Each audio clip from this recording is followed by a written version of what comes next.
Chers amis, chers fidèles, bonjour. En ce quatrième samedi de Carême, je souhaite méditer avec vous la première lecture, extraite du livre du prophète Jérémie, chapitre 11, versets 18 à 20.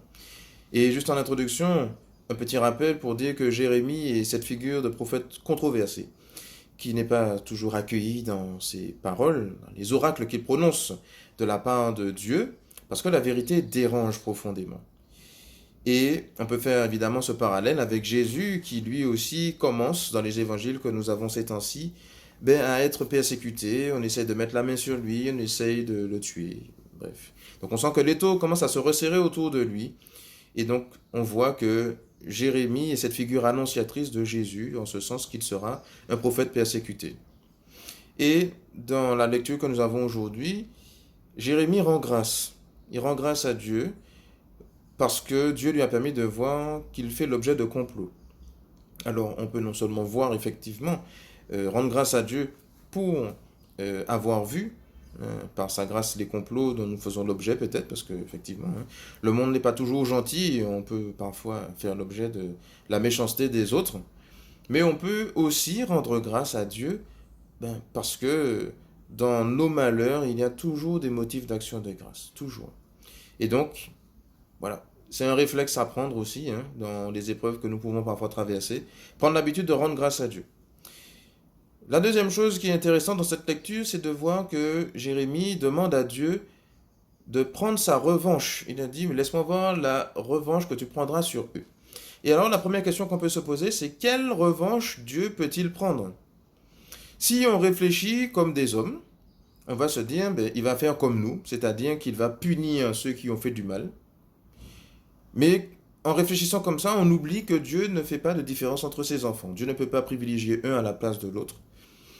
Il ne peut pas, voilà.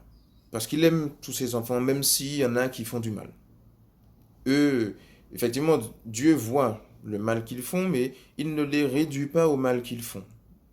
Et donc, la revanche que nous, humains, nous pouvons prendre parfois, parce que nous, on est comme ça.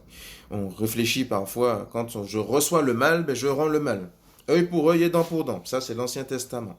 On oublie que Jésus nous a dit dans l'Évangile qu'on aimera notre ennemi, qu'on va prier pour ceux qui nous persécutent, afin d'être vraiment les enfants de Dieu qui est au ciel. Donc, ça veut dire que la question qu'il faut qu'on se pose, c'est comment Dieu va prendre sa revanche? Et la réponse, c'est par le salut. La résurrection de Jésus est la victoire éclatante, la revanche ultime de Dieu sur le mal. Le mal qui nous ronge. Depuis notre baptême, nous avons part à cette résurrection, nous avons part à ce salut, ce qui fait que Dieu, le jour du baptême, a éradiqué en nous cette soif de rendre le mal pour le mal. Sauf que parfois nous réveillons le vieil homme qui est en nous et nous rendons le mal pour le mal. Alors que nous sommes invités, nous avons reçu tout ce qu'il faut pour répondre au mal par le bien, par le salut, par le désir de conversion pour notre frère qui nous fait du mal. Et oui. Alors, voilà comment Dieu lui prend sa revanche dans le monde, voilà comment il veut prendre sa revanche en nous, voilà comment il veut que nous prenions notre revanche aussi sur les autres, sur la vie aussi parfois qui s'acharne contre nous. Donc que le Seigneur nous donne de croire en cet amour, en ce salut qui habite en nous, que nous ayons à cœur de le saisir et qu'il nous rende forts pour toujours être ses enfants, vraiment. Sur ce, bonne méditation à vous et à bientôt.